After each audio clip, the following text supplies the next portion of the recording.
Actually હું student છું અને મારા કલીગ્સ, સિનિયર કલીગ્સ મને આ ચાન્સ આપી રહ્યા છે એનો મને ઘણો જ આનંદ છે. આઈ એમ ઓનર્ડ કે આ ટૉપિક પર તમારી જોડે વાત કરવાનો મને ચાન્સ મળી રહ્યો છે. એટલે તાળી તમે શરૂઆતમાં પાડી એ જ મારા માટે બેટર છે.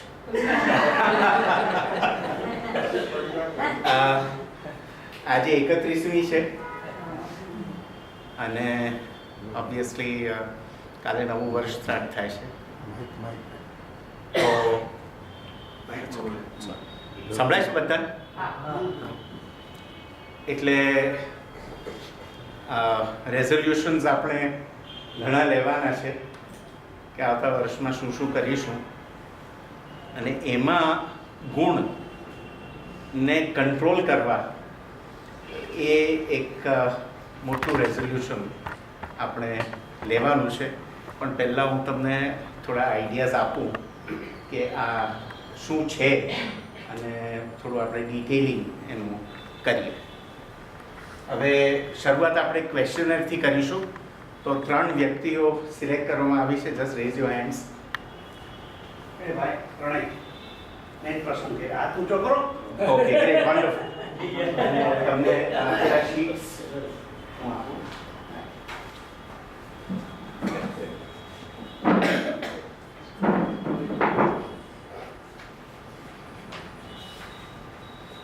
if you want to try it you can try it. Okay, હવે હું તમને એક પ્રશ્ન પૂછીશ.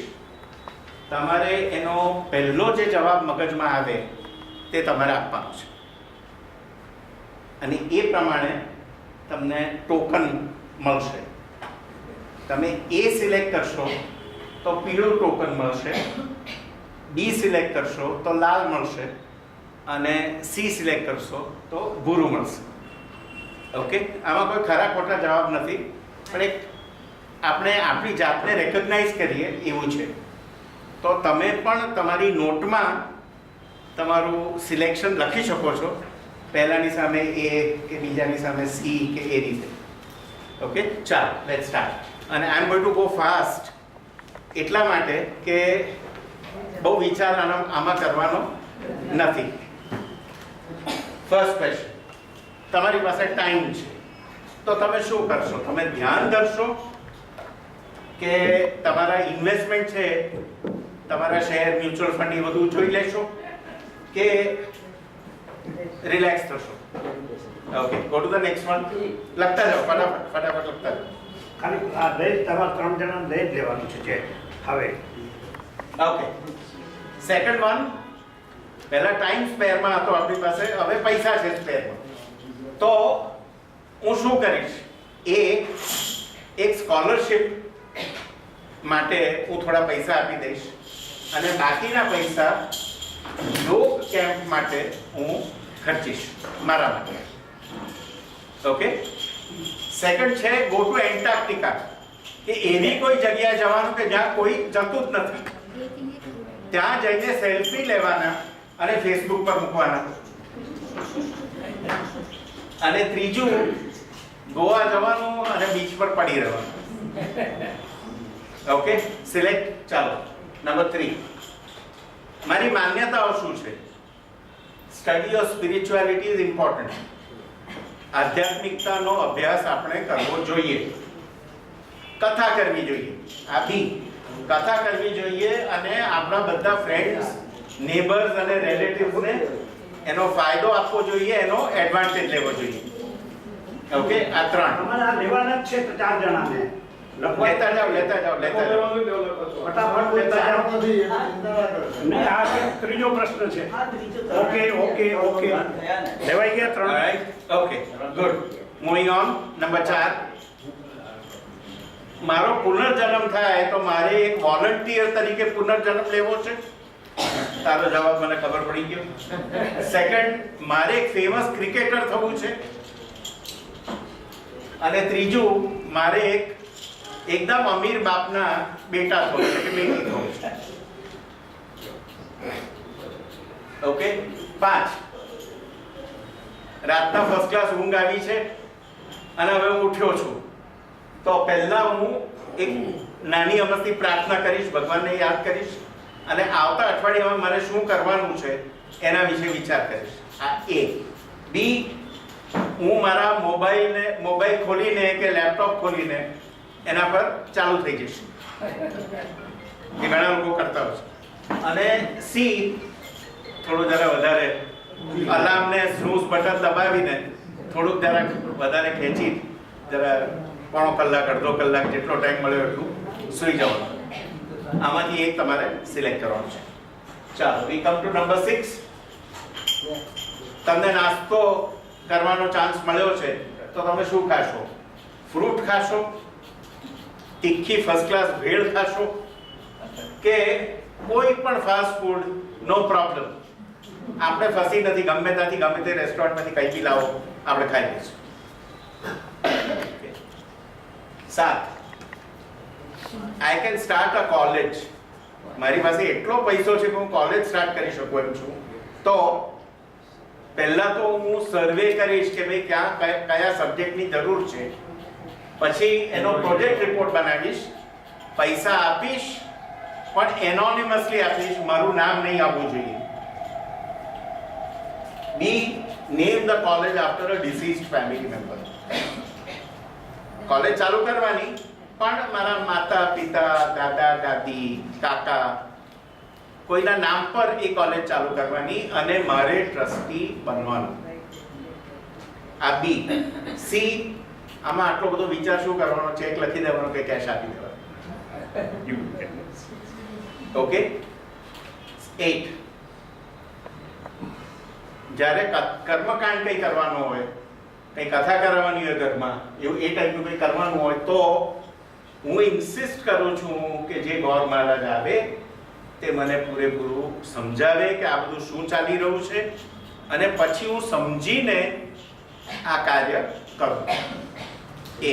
B, બધાને બોલાવવાના, યાદ રાખવાનું, રિમાઇન્ડર આપવાનો અને એક વસ્તુનો ચોક્કસ ખ્યાલ રાખવાનો કે પ્રસાદ એવો હોવો જોઈએ કે બધા વખાણ કરતા કરતા જાય કે આવો પ્રસાદ જિંદગીમાં ખાતો નથી.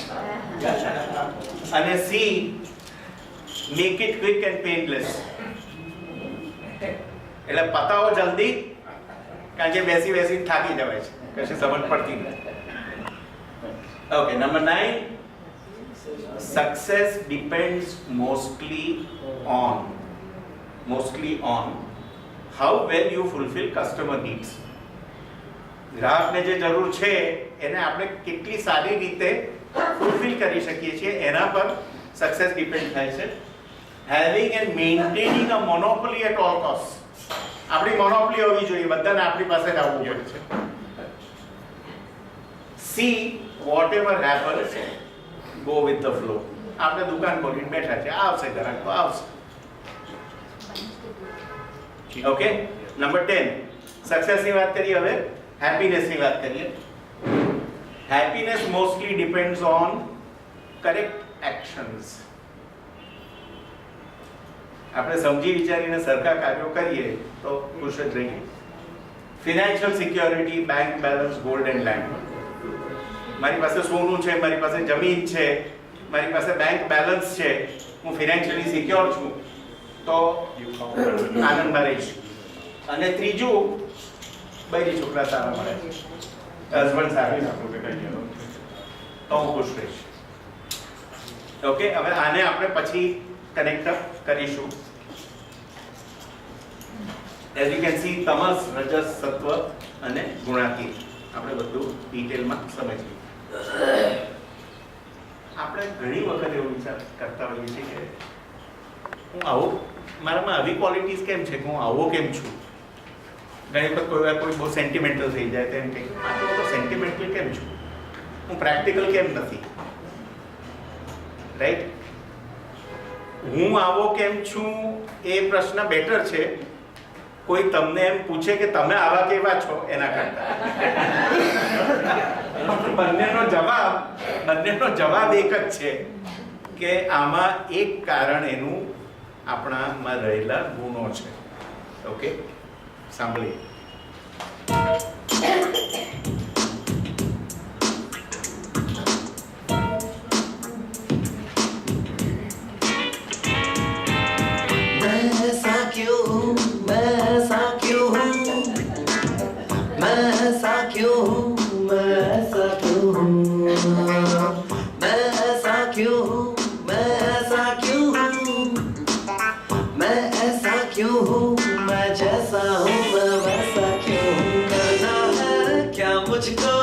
मैंने कब है जाना, लगता है गाऊंगा जिंदगी भर बस ये गाना, होगा जाने मेरा अब क्या, कोई तो बताए मुझे, गड़बड़ है ये सब क्या, कोई समझाए मुझे।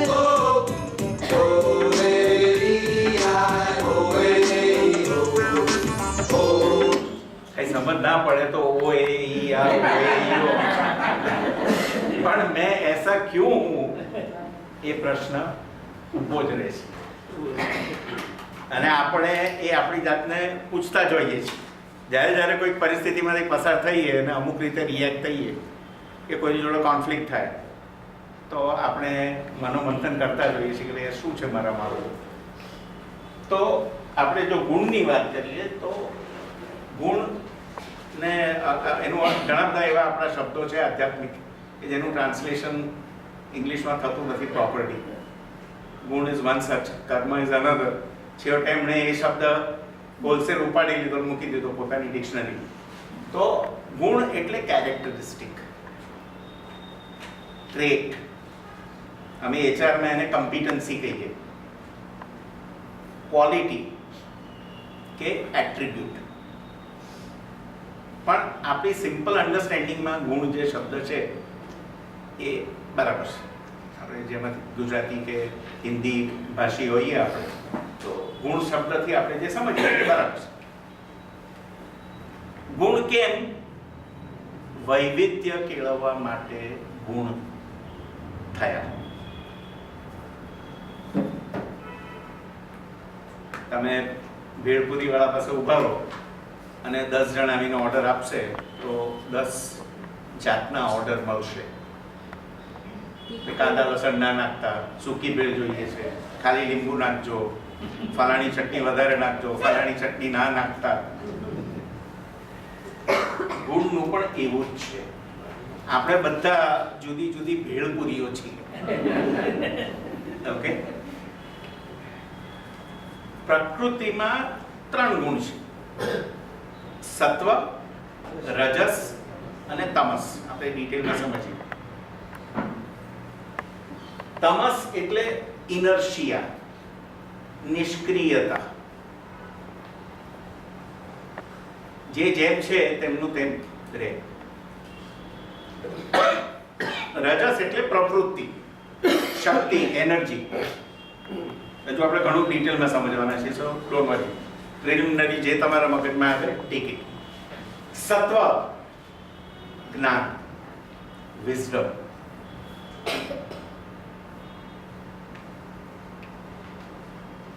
હવે ઘણા લોકો એમ માનતા હોય છે કે આ તો એક પર્સનાલિટી જે છે એમની પર્સનાલિટી બની છે કે મારી બની છે, તો એમાં 3 કેરેક્ટરિસ્ટિક છે, આ સત્વ, રજસ અને તમસ. Not true. Not true. જ્યારે સૃષ્ટિની રચના થઈ ત્યારે પહેલા અહંકાર ક્રિએટ થયો. સી આને શું કહીશું આપણે? હા હા, એટલે આને કંઈક નામ આપશો તો તમે એને છૂટું પાડી શકશો. એટલે પરમાત્મા અને સૃષ્ટિ, રાઈટ? પહેલા અહંકાર ક્રિએટ થયો. અહંકાર એટલે આઈડેન્ટિટી. એને આઈડેન્ટિટી આપવા માટે પહેલા નામ આપવું પડશે, રાઈટ? એટલે અહંકાર ક્રિએટ થયો, પછી 3 જાતના અહંકાર થયા: તમસ અહંકાર, રજસ અહંકાર ને સત્વ અહંકાર. એ પહેલા આવ્યા અને એના પછી પંચમહાભૂત બન્યા. તમસમાંથી પંચમહાભૂત બન્યા. હવે તમે પંચમહાભૂત જુઓ તો they are unmoving, they don't change. એમનામાં તમને પરિવર્તન દેખાશે નહીં. રજસ કર્મેન્દ્રિયો કે જેના દ્વારા આપણે કર્મ કરીએ છીએ, ઓબ્વિયસલી શક્તિ એમાં વપરાય છે. અને થર્ડ સત્વ, જેમાંથી જ્ઞાનેન્દ્રિયો બને. આપણે સમજવાનું શું છે આમાં? કોઈ પણ જગ્યા, કોઈ પણ વસ્તુ આખી સૃષ્ટિમાં એવી નથી કે જ્યાં 3 ગુણ સમાયેલા નથી. ગુણ આપણું પર્સનલ તો છે, પણ એ ઉપરાંત બધે જ છે.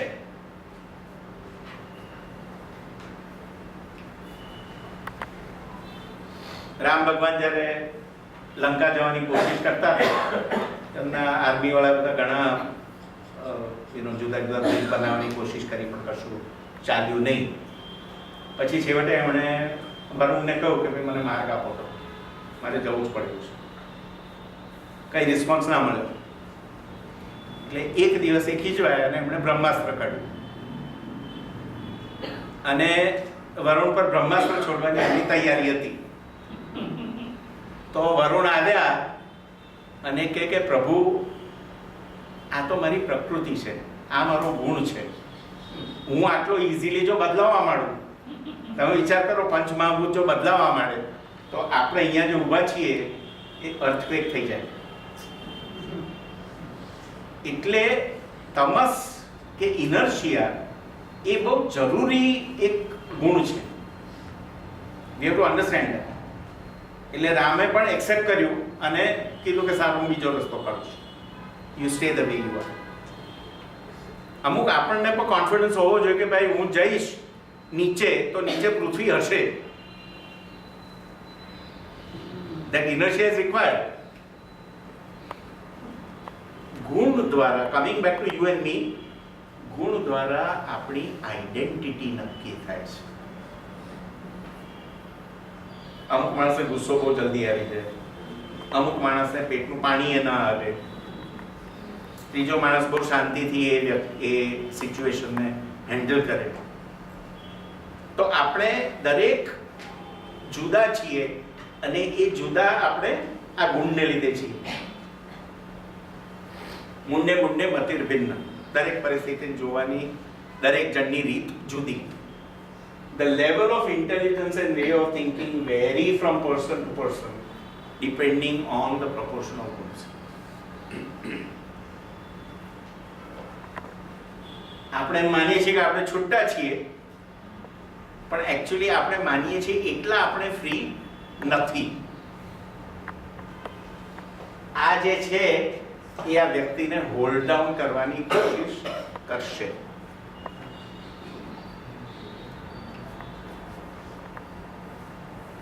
ગુણને લીધે it predisposes us to act in a particular way. એટલે કોઈ વ્યક્તિ કામ જુએ તો કામે ચડી જાય, કોઈ વ્યક્તિ કામ જુએ તો રેસ્ટ લે પહેલા કે આ તો બધું બહુ કામ છે, મને થોડું રેસ્ટ લઈ લેવાનું. ત્રીજી વ્યક્તિ હોય તે કામ જુએ તો વિચાર કરે કે આમાં પહેલું મારે કયું કરવું જોઈએ, પ્રાયોરિટી શેને આપવી, પહેલું જે હાથમાં આવી ગયું તે કરી લીધું એવું નહીં. એટલે દરેક વ્યક્તિ પોતાની રીતે એક્શન લે છે કે જે એનામાં પ્રીડિસ્પોઝિશન છે. તો સિમ્પલ એક્ઝામ્પલ છે, તમે સત્વ જોશો તો it is a steering wheel. એ આપણને કરેક્ટ દિશામાં લઈ જાય છે. તમે એક્સેલરેટર જોશો તો એ રજસ છે, કારણ કે આપણને ફાસ્ટ મૂવ કરાવે છે, આગળ લઈ જાય છે. શક્તિ વગર મૂવમેન્ટ થતી નથી. અને બ્રેક એ તમસ આપણને રોકે છે, સ્ટેન્ડ સ્ટીલ પર લઈ આવે છે. હવે આ બધામાં આપણો રોલ શું? આપણે ગુણાતીત થવાનું છે, આપણે ડ્રાઈવર બનવાનું છે કે આ ત્રણેય આપણા કંટ્રોલમાં. જ્યારે જે ચલાવવાનું હોય આપણે રોડ પર ડ્રાઇવિંગ કરીએ છીએ ને, we drive wisely. જ્યાં સ્ટીયરિંગનો ઉપયોગ ત્યાં સ્ટીયરિંગનો ઉપયોગ. હવે ત્યાં હું એક્સેલરેટર વાપરીશ તો અથડાઈશ કોઈ જોડે. એટલે આપણે થવાનું છે ગુણાતીત અને એ ત્રણેયને પ્રોપર એમાં કંટ્રોલ કરવાનું છે. થોડી નોટ્સ આના વિશે હું તમને કહું. આમાં ઘણી વખત લોકોને એમ લાગતું હોય છે કે તમસ ખરાબ છે, રજસ ખરાબ છે, પણ રજસ વગર કશું થાય જ નહીં. તમસ વગર તમે ને હું રાતના ઊંઘીએ જ નહીં. એટલે દરેકે દરેક ગુણની એની પર્ટિક્યુલર જગ્યા છે, એની રિક્વાયરમેન્ટ છે અને એને કરેક્ટ જગ્યાએ આપણે એનો યુઝ કરવાનો છે. Attachment to a guna causes a person to go towards good or evil. આમાંથી એકને અટેચ નથી થઈ જવાનું. આજે કોઈ સુથારને તમે લઈ આવો અને એને તમે એમ કહો કે ભાઈ તારું ફેવરિટ ટૂલ કયું, તને હથોડો ગમે કે સ્ક્રૂડ્રાઈવર? સાહેબ એવું કોઈ પર્ટિક્યુલર એને પ્રેમ ના કરાય, રાઈટ? પ્રેમમાં ના પડી જવાય એમાં. એટલે અટેચમેન્ટ જો આપણે થઈ જાય, કોઈ પર્ટિક્યુલર કોઈ ગુણ આપણે વધારે પડતો કંટ્રોલ કરે તો એ આપણે સારા કે નરસા તરફ લઈ જાય છે. We can be a witness. મારી સાથે તમસનો રોજ સવારે 6 વાગે ઘંટી વાગે અને મારે તમસને લડાઈ ચાલે. મેં અલાર્મ સેટ કર્યો હોય એકદમ હું રાતે સૂઈ જાઉં એ પ્રમાણે અલાર્મ સેટ કરું કે મને 7 કલાક મળી 11 વાગે સૂતો તો 6 વાગે મારે ઉઠવાનું. પણ ના થાય લડાઈ 10 મિનિટ, બીજી 10 મિનિટ, ના 6:30 હું ચોક્કસ ઉઠીશ. ઓકે, હવે આ તમસ મારા પર એક્શન લઈ રહ્યું છે. I should be able to see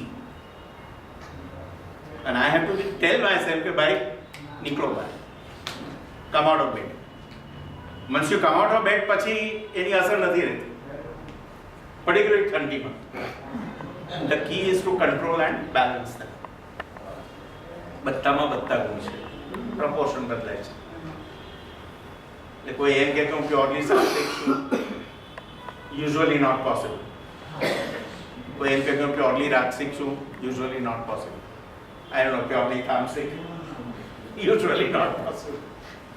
અને એ ચેન્જ થાય છે person to person, time to time. એટલે એ જ વ્યક્તિમાં પણ એ પ્રપોર્શન બદલાય પરિસ્થિતિ પ્રમાણે. હમણાં મારા વાઈફનો ફોન હતો યુએસએથી અને મારા સરના હમણાં જ લગ્ન થયા છે. તો મેં કહ્યું બધું કેવું ચાલે છે એ બેચારાનું ફેમિલી? મને કહે કે જો આમાં એવું છે કે મને જુએ તો એ એકદમ લેઝી થઈ જાય, એટલે જઈને બેસી જાય કે મમ્મી ચા મને આમ. પણ પેલી જો આવી બેબ બેબ બેબ કરીને એકદમ આમ એકદમ ઊભો થઈ જાય અને બોલ મારવા પડે, તને શું આપું, તને શું બનાવી આપું, તને શું. એટલે સેમ વ્યક્તિમાં પણ આ પ્રપોર્શન પરિસ્થિતિ પ્રમાણે બદલાતું જાય છે. હવે અહીંયા આગળ એક તમે દિવાલ પર એક પલવડી બતાવો ને આમાં અડધા લેડીઝની જુઓ હાલત, રાઈટ? ગુણ ઓબ્વિયસલી ગુણ દ્વારા આપણો સ્વભાવ બને છે અને એ આપણને દેવ ભાવ કે અસુર ભાવ આપણે આગળ શીખી ગયા છીએ. દેવ ભાવ કે અસુર ભાવ તરફ અને આત્મા ભાવ કે દેવ ભાવ તરફ આપણે લઈ જાય છે. ગુણનું અને કર્મનું બહુ ડાયરેક્ટ એસોસિએશન છે, કારણ કે ગુણ આપણા વિચારો કંટ્રોલ કરવાની કોશિશ કરે છે અને જ્યારે સક્સેસફુલ થાય છે તો વિચારો દ્વારા આપણે કર્મ કરીએ છીએ, જે વિચારીએ છીએ તે જ કરીએ છીએ અને નેક્સ્ટ એના લીધે એના કર્મફળ બને છે અને એ કર્મફળ પણ ગુણ પર અસર કરતા જ હશે. આમ શ્યોર. ખાસ હંમેશા આપણી જાતને યાદ કરાવવાની છે, આપણે ગુણના માલિક છીએ, આપણે એના ગુલામ નથી. બહુ પાવરફુલ ફોર્સ છે ગુણ, બહુ પાવરફુલ ફોર્સ છે, પણ આપણે એના માલિક છીએ, આપણે એને કંટ્રોલ કરી શકીએ છીએ. આપણે ડ્રાઈવર છીએ. એક્ઝેક્ટલી. માલિક ડ્રાઈવર બંને. We can consciously move from one gun to another. કે ભાઈ ચલો પથારીમાંથી નીકળો તો તમે તામસિકમાંથી એમાં રાજસિકમાં આવી ગયા. The goal is to become ગુણાતીત. એ હંમેશા મારે ખ્યાલમાં રાખવાનું છે કે આ 3 ગુણ મને બાંધે છે અને એ બંધનમાંથી મારે છૂટા થવું છે, મારે એમને 100% કંટ્રોલ કરવા છે. Let's understand a little more in detail. તમસની વાત કરીએ આપણે તો તમસને લીધે 4 ચીજ થાય છે: પ્રમાદ, આળસ, મોહ અને અજ્ઞાન.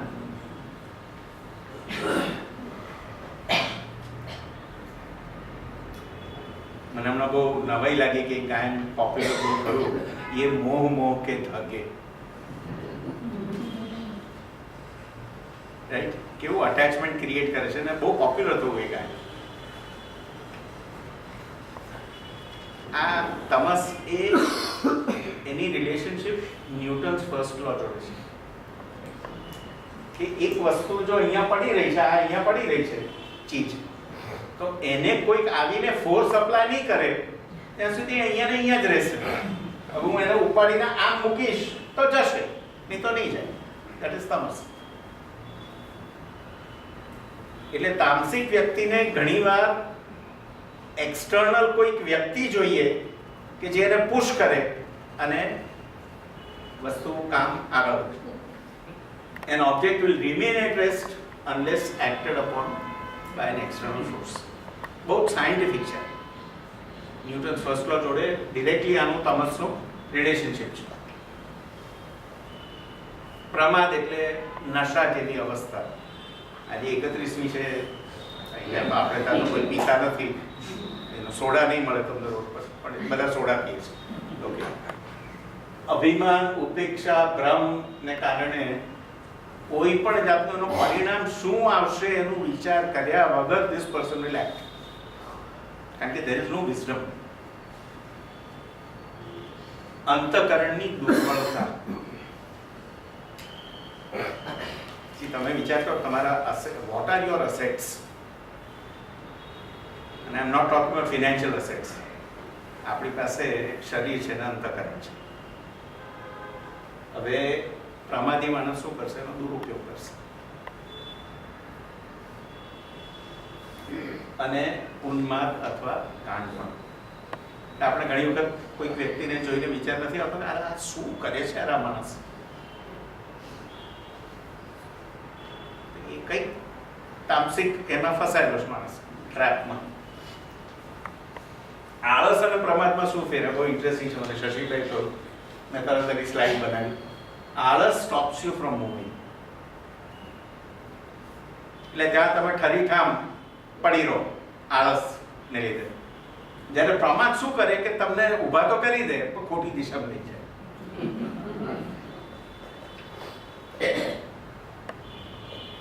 મિનિમમ યુઝ ઓફ બોડી એના અંતર્ગત